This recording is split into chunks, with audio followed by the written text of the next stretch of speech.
Well, all our detailing is finished, except we still have to mark stud location on all these plates.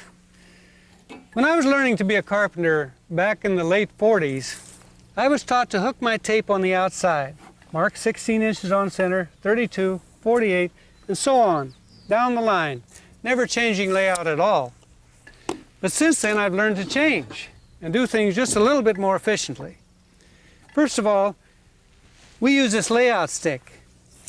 It allows you, without a measuring tape, to lay out your studs at 16 inches on center, 32, and 48. Or, if you want to use this middle leg, then you can lay out your studs at 24 inches on center. Instead of starting our layout like we used to here at the corner, we start it right here.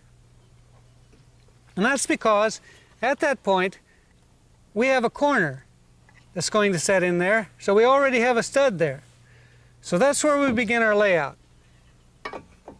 We mark our first layout and our second, and that takes care of this section of the wall. The studs are 16 inches on center, it complies with the code, and is structurally sound. So now we have a header. We know that at the end of the header, we have a king stud. So that allows us to begin our layout right alongside this king stud. We can lay out our top and bottom cripples, 16 inches on center, just like the rest of the building.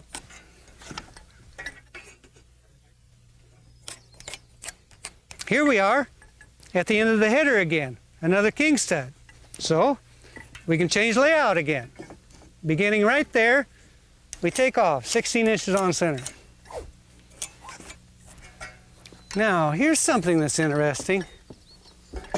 If we continue our layout from this point, 16 inches on center, then between these two walls, these walls right here, we get two studs in this short little section of wall. But we really don't need that many. Let me show you what's going to happen. At this point, we have a channel. So we already have a stud right here. That allows us to begin our stud layout all over and put one stud right here. And that's all we need. So now, what does it mean to change our layout constantly up and down these walls? Well, it means that we're going to save a lot of studs and time. We comply with the building code. There's no change in the building structurally, and there's plenty of wood down through here to nail on our drywall and our siding. Here, Joe's laying out a section of exterior wall that has no doors or windows in it, no headers to mark, so the work goes real quickly. But here, there's a header in the way where a window's going to be, so the layout slows down a little. He has to mark the location of both the top and bottom cripples.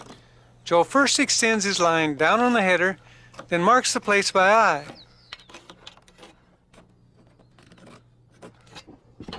The inside walls get marked the same way.